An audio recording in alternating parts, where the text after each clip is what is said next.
What's good, YouTube? And welcome to a lot of people beating on their chest trying to say, I told you so, that the Dark Magician rumors of support were real. First off, I've already said it. It's a matter of time until we get new Dark Magician support. That's like saying it's gonna rain again someday.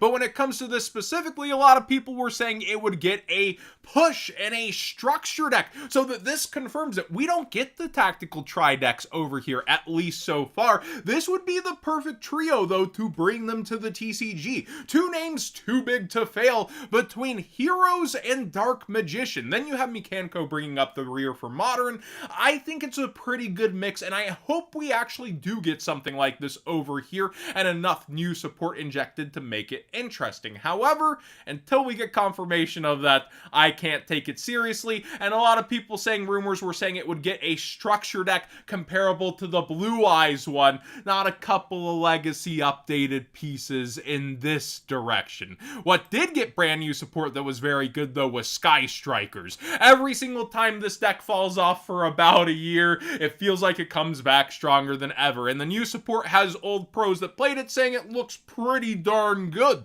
With that, we see knee-jerk reactions into buyouts. Linkage got bought out for its quarter century secret rare after the support dropped. Lowest 50 and then 60 and 70 from there, with an actual sale in the 50s and many around there when it was just 35 earlier the last week. Now, we have seen a ton of buyouts around Strikers because people already surmised that the support was coming. Hayate got knee-jerk reaction bought out to the news as well. Do recall that while this OTS ulti is nice, it has an alternate art that should be dropping at some point. Most likely Stampede, we haven't had that confirmed, but you would think to mirror the alter art Shizuku, that would be the perfect place for it. So this got bought out to the point of $30, which isn't the craziest, and you can see it was selling for around 20 before that pretty consistently. I also note that the Sky Striker Ace Shizuku quarter century secret rare is not quite up in price yet. It's already gone up $7 from its low, but it's running out of quantities at this point, so you might want to get that sooner than later using that TCG player link in the description down below, costing you nothing extra to support the channel directly for the cards you'd already be buying. If this is the version and rarity you prefer, it still has a ton of different nice versions you can pick from for cheap, because that's what Rarity Collection does awesome when it's not stuck in the nostalgia pool. One that I would actually suggest right now, though, is Sky Striker Ace Ray, specifically the EU print of the ulti, if you can find it. These are still only $10. When it released, everybody had been asking for it for so long that it was a little late, but it's still only $10 to $11 right now, and I think it's a pretty darn nice version of the card to pick up versus that alter art being like $260 and actually selling at that price right now.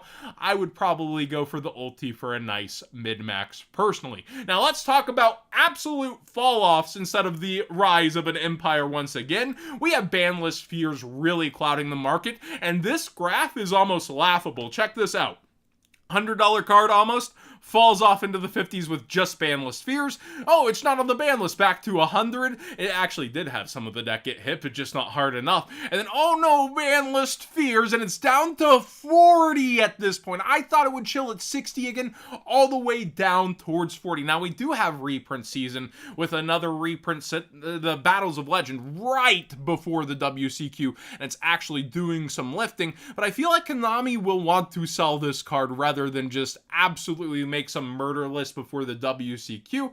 However, Konami does what Konami wants. That's why there's so much speculation in the market and people trying to play it safe, even at the point of detriment at this point, I feel like, with this specific card. But we'll have to wait and see if they're right with their sales or absolutely wrong. Lacrima is also way down versus its spikes earlier. It is around $8.50. Other fall-offs include the actual Ryzeal core, which I feel like they'd want to sell also. These went from like 20s to even 30s, all the way down towards 9s for EXT.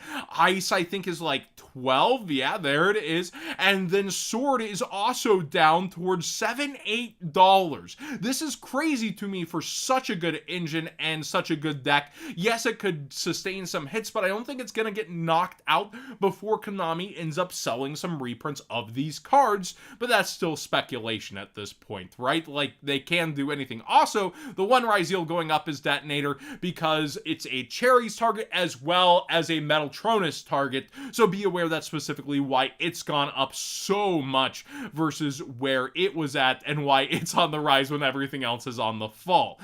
Malice P. White Rabbit's also down, the deck that all the pros cry about, yet isn't getting the exact results a lot of people in the comment section expected.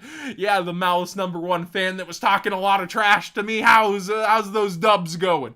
But seriously, I feel like this is blown out of proportion to some degree on the hits the deck could take, and it's fallen down a good chunk under 30 when it used to reign at $40 in the set. Now, one that has me scratching my head a little, although there are reasons for it, is Primite Dragon Ether Barrel. I personally like it right now because Primite, it's got reprints coming, so people could think this would also get a reprint, but it's the earlier printed cards that people want access to getting reprinted in battles, the Lordly Load card, versus this falling off from 40 all the way down to 25. I'm all for more accessible cards. This is an ultra rare slot, but it's an extremely thirsty for value set, and it's also to a structure deck where it's in so many people's hands. And I think if I was speculating Banlist and thinking about a murder list, this is the deck that wouldn't get hit and would go up. Yeah, it's a little more grounded in realism that it's probably not going to take over the meta after a ban list, and a lot of those other things will survive. So I actually get where it's going, but it feels like Bizarro World versus where the rest of the graphs have been that we've featured. Also, Blue Eye Spirit Dragon, this is why I say not to buy with FOMO, always try to think through things. This was going for 60 to 55 and has fallen off towards 38, 39. So a pretty good chunk of change off of the card so far. Rarity 2 is so thirsty for value, but when it comes down to this specific card, it feels like it's just another afterthought in the huge line of Blue Eyes cards and collectibles. Very cool looking one. I have the giant card myself, but I just think that it's a little blown out of proportion, and this feels like it's getting more grounded to reality. I felt like it was a $32 card max, personally.